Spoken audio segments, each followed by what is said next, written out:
চর্মরোগ চুলকানি কিন্তু একটা মজার রোগ। 2 মিনিট টাইম, আপনার চুলকানি বন্ধ। মিনমিনে চ্যানেল এগুলো দেখাবে না।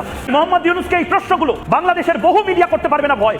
সম্পূর্ণ নাম ময়ূখ রঞ্জন ঘোষ। তবে এপার বাংলা এমনকি ওপার বাংলার নেটিজেনরাও মলম বিক্রেতা হকার উপস্থাপক নামেই চিনে থাকে। তার হকারি সুলভ উপস্থাপনার কারণে এপার বাংলা অর্থাৎ বাংলাদেশের মানুষের মধ্যে একটা ধারণা জন্ম নিয়েছে সম্ভবত ভারতের সকল উপস্থাপক সাংবাদিকরা বোধহয় এমনই করে সংবাদ উপস্থাপন করে থাকে। সম্ভবত ভারতীয় গদি মিডিয়ার কুকীর্তির জন্য যদি কাউকে নোবেল পুরস্কার দেওয়া হতো তাহলে আমার বিশ্বাস একেই প্রথম নোবেল পুরস্কার গুঁজে দেওয়া হতো। অবশ্য পুরস্কারটা কোথায় গুঁজে দেওয়া হবে সেটা বাংলাদেশের আপমার জনসাধারণের মূল্যবান কমেন্টের মাধ্যমে জানিয়ে দেবেন। আর আপনি যদি ময়ূখদার পাচাটা ভক্ত হয়ে থাকেন, আবার যদি পশ্চিম বাংলা থেকে থাকেন, তাহলে ময়ূখ দাদার জন্য একটা মলম পাঠিয়ে দিয়ে ভারতীয় মলম মিডিয়া বা গদি মিডিয়াকে ধন্য করতে আপনার মহান অবদান রাখতে ভুলবেন না। যা হোক, যে ময়ূখ দাদুকে নিয়ে আমাদের এই আলোচনা সমালোচনা, সেই ময়ূখ মুখ পড়া জন্ম পরিচয় এবং তার গৌমূর্খ বংশের সুকীর্তি সম্পর্কেও জেনে আসি। শুরুতেই তার নামটা দেখেই বুঝে গেছেন তার নামের মধ্যেই মনোরঞ্জনের একটা ব্যাপার অবশ্যই মিশে আছে।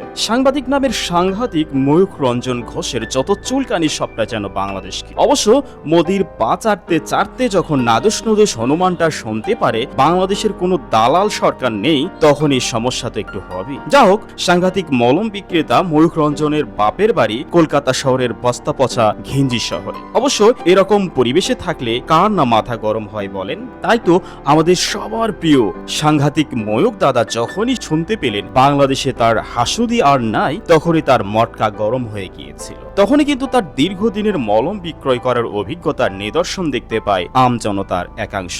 তার ফেসবুক ওয়ালের তথ্য মতে তিনি নাকি গল্পওয়ালা খবরের ফেরিওয়ালা নামক পেজের সিনিয়র সম্পাদক। মজার বিষয়টা হলো তার ফেসবুক ওয়ালে নেই কোনো শিক্ষাগত যোগ্যতার তথ্য।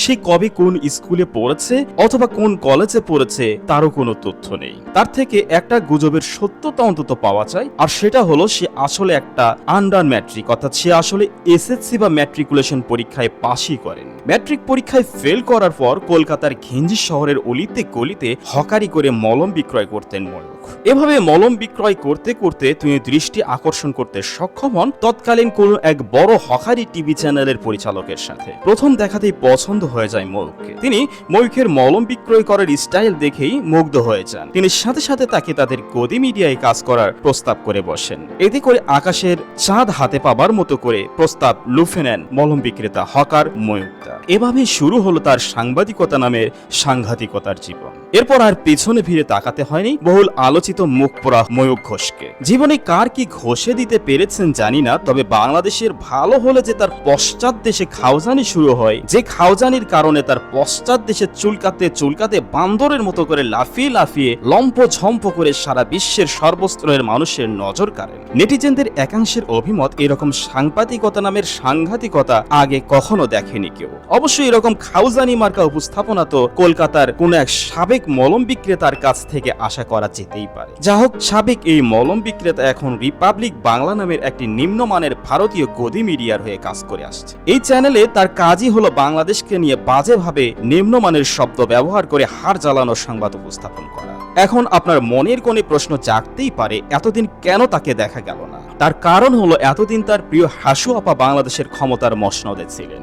যেই সে দেখেছে তার পছন্দের প্রিয় সরকার আর দেশে নাই, যখনই শুনেছে বৈষম্য বিরোধী ছাত্র জনতার গণ অভ্যুত্থানে তার হাসু আপা বাংলাদেশে মোদির গদির তলায় আশ্রয় নিয়েছে, অমনি তার পশ্চাৎ দেশের খাওজানি বেড়ে গেছে কয়েক গুণ। তাই তো সেই কলকাতার পাগলা মলম বিক্রেতার মতো করে চিৎকার চেঁচামেচি করে জানিয়ে দিল তার যোগ্যতার পাহাড়। যা হোক, সর্বশেষ এই হকারকে উদ্দেশ্য করে কিছু কথা বলে যেতে চাই। আমাদের বাংলাদেশের ঢাকা শহরের গুলিস্তানের চিপাচাপির হকার আপনার চেয়ে ভালো হকারি করতে পারে। কথায় আছে, শিক্ষার কোনো শেষ নাই, তাই শেষ বয়সে একটু ভালো হয়ে যান। আমাদের দেশের চ্যানেলগুলোকে ফলো করতে পারেন। আর যদি সত্যিকারের সেকুলার মাইন্ডেড হয়ে থাকেন তাহলে ভারতে মহানবী হযরত মুহাম্মদ সাল্লাল্লাহু আলাইহি ওয়াসাল্লাম এবং ইসলাম নিয়ে কটূক্তির জবাবটাও দিতে ভুলবেন না। সুপ্রিয় দর্শক, আপনারা কে কোথা থেকে দেখছেন আমাদেরকে কমেন্ট করে জানিয়ে দিন। আমরা পরবর্তী ভিডিওতে আপনার নাম ঠিকানা জানিয়ে দিব। এতক্ষণ আমাদের পাশে থাকার জন্য আন্তরিকভাবে ধন্যবাদ।